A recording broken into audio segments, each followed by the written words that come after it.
Picture this. You're standing in a private garage somewhere in Shenzhen. The lights are low, the air smells like leather and ozone, and in front of you are 5 machines that the most powerful automotive market in the world, the United States of America, cannot legally sell, cannot officially import, and for political reasons that have nothing to do with quality, cannot touch. These aren't concepts. These aren't prototypes sitting behind velvet ropes at a motor show. These are production vehicles, finished, refined. In some cases, more technologically sophisticated than anything you can walk into a dealership and buy in North America right now. And that's exactly what makes this so interesting. Because here's the thing about luxury, real luxury. The kind that doesn't care about your opinion, doesn't ask for permission, it just exists. And what China has quietly built over the last 5 years in the full-size luxury SUV segment is nothing short of a seismic event that the Western automotive establishment is desperately hoping you don't find out about. They are not hoping anymore. You're about to find out. We're talking about 5 vehicles, 5 characters, each one built for a different kind of power, and every single one of them would make a Range Rover driver question their life choices. Let's start at the absolute top, the Summit, the machine that carries government officials, that has been called China's answer to the Rolls-Royce Cullinan, and that runs on electricity with the kind of quiet authority that makes you feel like the world should be moving out of your way. This is the Hongqi E-HS9. And if you think you know what a Chinese luxury SUV looks like, this thing is about to delete that assumption entirely. Hongqi, the name translates to red flag, is China's oldest and most historically significant automotive brand. This isn't some startup chasing clout. This is the brand that has been building state cars for Chinese heads of state since the 1950s, the brand with the longest lineage of prestige in the country. And the EHS9 is what happens when that heritage gets electrified and pointed directly at the Cullinan, the EQS SUV, and every other ultra-luxury electric SUV that thought it had the category figured out. From the outside, the EHS9 commands space in a way that feels almost constitutional.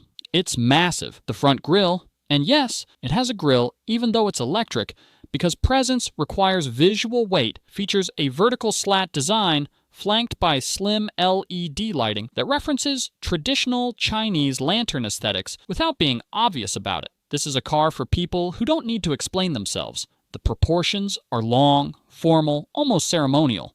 The roofline is high. The stance is planted. It communicates authority before a single door opens. And when the doors do open, specifically the rear doors on the executive configuration, they open wide, they open slowly, and what greets you is an interior so meticulously appointed that calling it a cabin feels like an insult. We're talking about genuine wood inlays, Nappa leather that doesn't just look premium, but actually feels different under your hand. Individual rear seat control panels, climate zones that feel like they were designed for a business jet, and a partition option between the front and rear that makes this feel less like an SUV and more like a moving private office. The rear executive seats recline into near horizontal rest positions. There are individual entertainment screens. The ambient lighting system shifts between settings with the kind of subtlety that tells you a real designer, not an algorithm, chose those transitions. Under the hood, or rather under the floor, the EHS9 uses a dual-motor electric drivetrain pushing in the region of 550 horsepower, with a large battery pack giving it a range that comfortably handles full-day executive transport without anxiety. The air suspension is tuned not for sport, but for float, the kind of float where you genuinely don't know what road surface you're on, where the world outside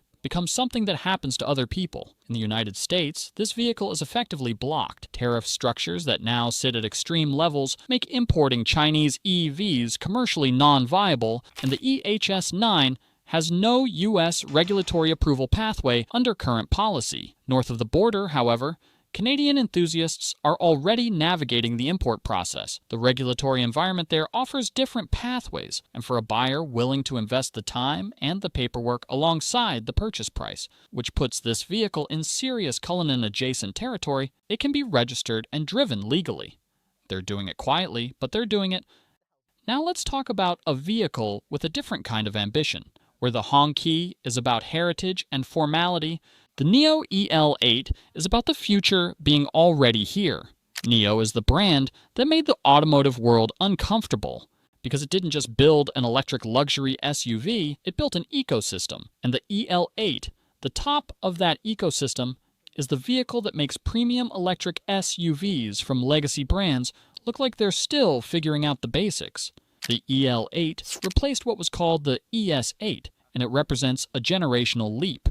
6-seat and 7-seat configurations are available, but the version worth talking about is the 6-seat premium layout, where the middle row becomes a genuinely first-class experience. Individual captain chairs, adjustable headrests with built-in rear ventilation, fold-out footrests, and a level of interior finish that Nio calls an automotive living space rather than a cabin. That's not marketing language, that's actually an accurate description of what it feels like to sit in it. From the outside, the EL8 has a design language that's restrained without being conservative. Clean, aerodynamic, with a face that's calm and confident rather than aggressive. There's a certain clarity to the proportions. Everything is deliberate, nothing is for show, and somehow that visual restraint communicates a deeper kind of sophistication, the kind that doesn't need to announce itself. The drivetrain puts out over 480 horsepower through dual motors with all-wheel drive. The air suspension system is electronically controlled with 4-wheel independent setup. And Nio's damper tuning philosophy prioritizes comfort-sport balance over pure softness. It handles with more athleticism than you'd expect from a vehicle this size. But the real story of the EL8 isn't the performance, it's the technology. Nio operates a battery swap network. Not slow charging, not fast charging, swap. Pull in. Robotics remove your depleted battery pack from the bottom of the vehicle, insert a fully charged one, and you're back on the road in roughly the time it takes to fill a tank of gas. This is infrastructure as a luxury feature. Range anxiety as a concept simply doesn't apply to Nio ownership in the way it applies to every other electric vehicle on the planet. That is engineering witchcraft made practical. And it is a genuine competitive advantage that no Western luxury EV brand, not Mercedes, not BMW, not Cadillac, can match today. In North America, Nio has expressed global expansion intent. But the US market remains politically complicated for Chinese automotive brands. Canadian gray market importers have been bringing these in. The Nio ownership experience, the app ecosystem, the battery swap access may be limited outside of China's home network, but the vehicle itself, as a pure luxury object, it needs no infrastructure to impress. Then there's a vehicle that completely changes the conversation, because the BYD Yangwang U8L isn't trying to be quiet about anything. The standard U8 already made waves. It's a full-size luxury off-road SUV that can rotate on its own axis, that can float in water using its electric motors as paddle wheels, and that produces over 1,000 horsepower from its quad motor setup. The U8L is the long wheelbase executive version of that vehicle, and that combination, 1,000 horsepower, long wheelbase, water-capable, pirouette-capable, executive interior, should be illegal. Well, it almost feels like it is. Yangwang is BYD's ultra-luxury sub-brand, positioned above everything else in the BYD portfolio and competing directly with the Range Rover, the G-Wagon, and the Bentley Bentayga at the absolute top of what a luxury SUV can be asked to do. The U8L wears its presence aggressively. This is not a subtle machine. The exterior design is wide, tall, imposing, with LED daytime running light signatures that cut through visual noise, like they're making a statement.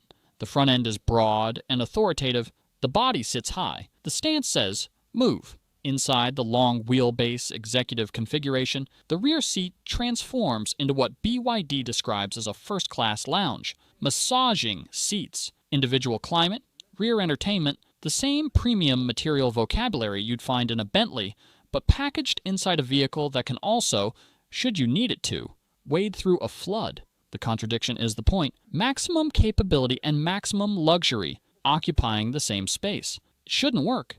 It absolutely works. The Daisu's P Intelligent Body Control System, BYD's proprietary suspension technology, manages body roll, pitch, and dive with electronic precision, combined with the 4-motor E4 WD system, giving independent torque control to each wheel.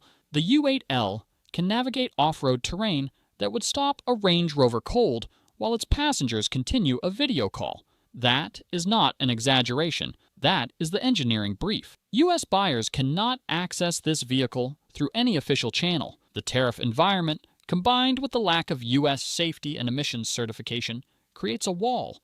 Up in Canada, the calculation is different. Buyers willing to navigate the importation process are doing exactly that. And frankly, for a vehicle this singular, the paperwork is a bargain. Number 4. The Denza N7. And this one requires a slight gear shift in your thinking because Denza isn't trying to be the biggest or the most theatrical. Denza, a brand co-developed by BYD and Mercedes-Benz, with BYD now holding majority control, is playing a more precise game. It's targeting the buyer who wants performance luxury balance, who wants the driving experience to be part of the package, not just the passenger experience, and the N7 delivers that with a sharpness that feels almost European. From the outside, the N7 has a fastback-influenced SUV silhouette that gives it a more dynamic, coupe-like presence compared to the boxy formality of the Hongqi or the commanding bulk of the U8L. The design is aerodynamically informed. The roofline flows, the rear is clean. The overall shape has momentum even at a standstill. It's the SUV for the person who would also consider a Porsche Cayenne Turbo or a BMW X5M, but wants something that feels fresher, more technologically advanced, and frankly, more interesting. The interior reflects that dual identity, driver-focused without abandoning passenger comfort. The digital cockpit is expansive, with a wide curved display architecture that feels genuinely futuristic. Not just wide for the sake of wide, but integrated and purposeful. The material quality, partly a benefit of the Mercedes heritage in Denza's DNA, is excellent. The seat bolstering communicates performance intent.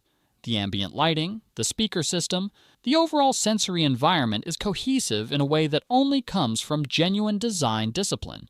Dual-motor all-wheel drive puts the N7 in the 600 horsepower range depending on configuration. The acceleration is brutal in the most refined way possible, the kind of thrust that presses you back without drama, without noise, without fuss. 0 to 100 kilometers per hour in well under 4 seconds in top configuration. The air suspension can firm up noticeably in sport modes, giving the N7 a body control precision that makes the Range Rover Sport feel vague in comparison. That's a statement, and it's a true one. For the North American market, the Denza brand remains inaccessible through official channels. The Mercedes-Benz connection makes it an interesting legal and political question. A brand co-created by a German legacy automaker and a Chinese powerhouse, yet blocked from the American market because of where it's manufactured and who controls it. Canadian import pathways remain the practical option for those who've found this vehicle and understand what they're looking at. And then we arrive at the 5th vehicle, the one that, more than any other on this list, has quietly developed something approaching a cult following among people who follow this space obsessively, the Li Auto L9. And if the others are about dominance, about statement, about power, the L9 is about something harder to define and, in some ways, more impressive. It's about getting everything right.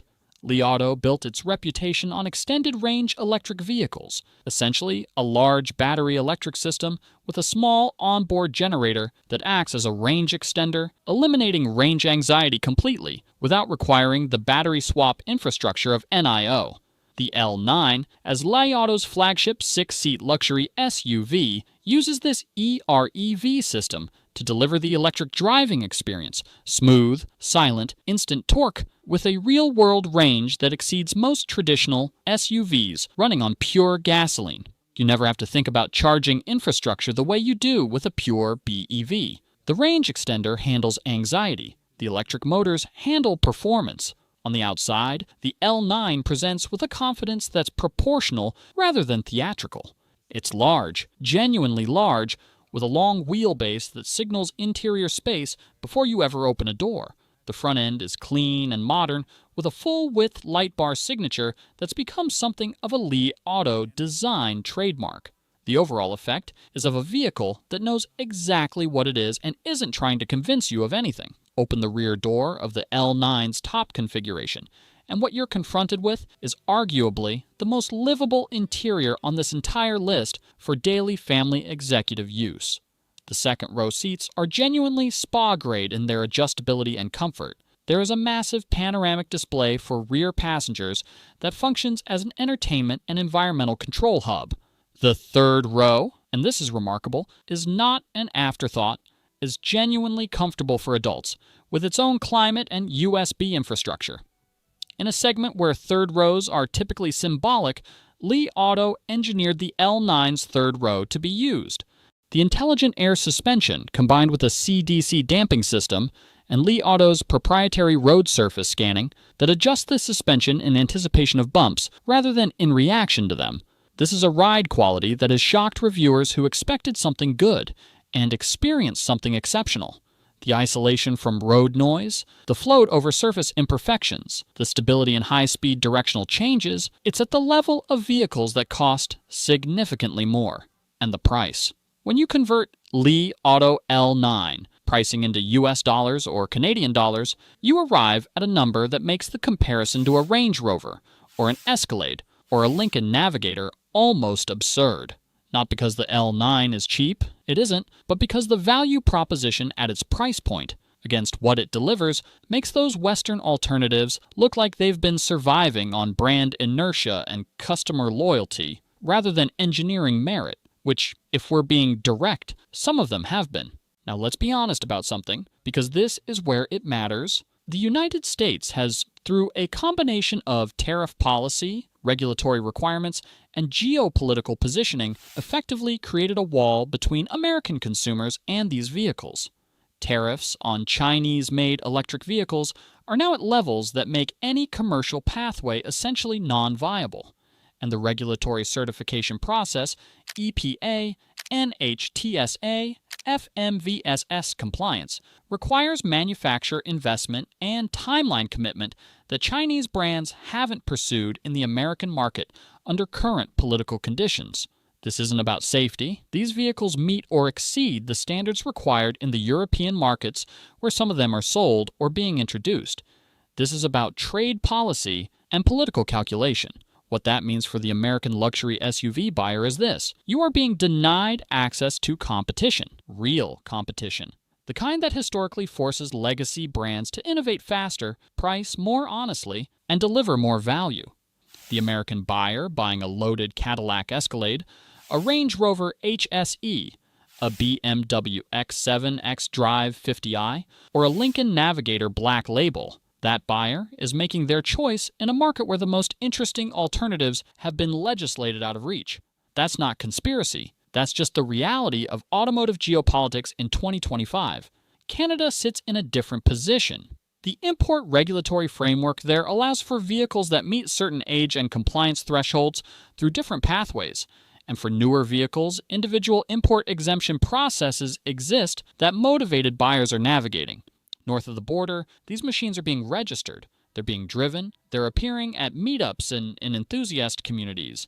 Canadian luxury buyers are accessing something that their neighbors to the south simply cannot. And here's the part that should stay with you. The brands we've talked about today, Hongqi, Nio, BYD Yangwang, Denza, Li Auto, these aren't brands that are almost there. These aren't promising brands working toward a future moment when they'll be ready. They are ready. They are, in several meaningful respects, already ahead. The battery technology is ahead, the software integration is ahead, the value delivery is, in many configurations, ahead.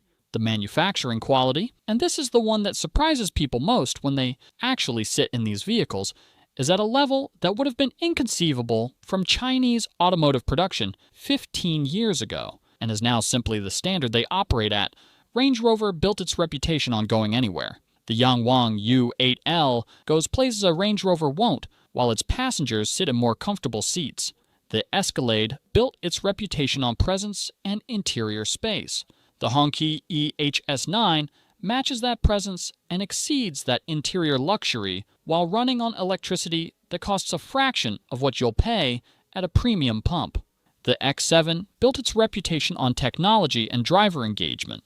The The Denza N7 is more technologically advanced and, in its performance modes, more engaging to push. The Navigator built its reputation on American luxury and family space. The Li Auto L9 genuinely solves the third-row problem that the Navigator has never fully cracked. These aren't arguments. These are observations, and they point towards something larger than any individual vehicle on this list. The global luxury automotive hierarchy is being renegotiated, not somewhere in the future, now. In factories in Shenzhen and Shanghai, and on test tracks in provinces most automotive journalists have never visited, and in the driveways of buyers in markets that the American automotive establishment hasn't yet fully reckoned with. The machines doing that renegotiating are fast, they are beautiful, they are technically sophisticated, and for most American consumers, they are forbidden. That might be the most powerful thing about all 5 of these vehicles. It's not the horsepower, though the horsepower is genuinely staggering. It's not the range, though the engineering solutions to range anxiety here are genuinely innovative. And it's not even the interiors, though the interiors are the part that most reliably converts skeptics. It's the fact that they exist at this level, that they got here this fast, and that the most powerful automotive consumer market in the world is currently blocked from buying them. The balance of power in global luxury hasn't shifted. It has already shifted. You're just now finding out.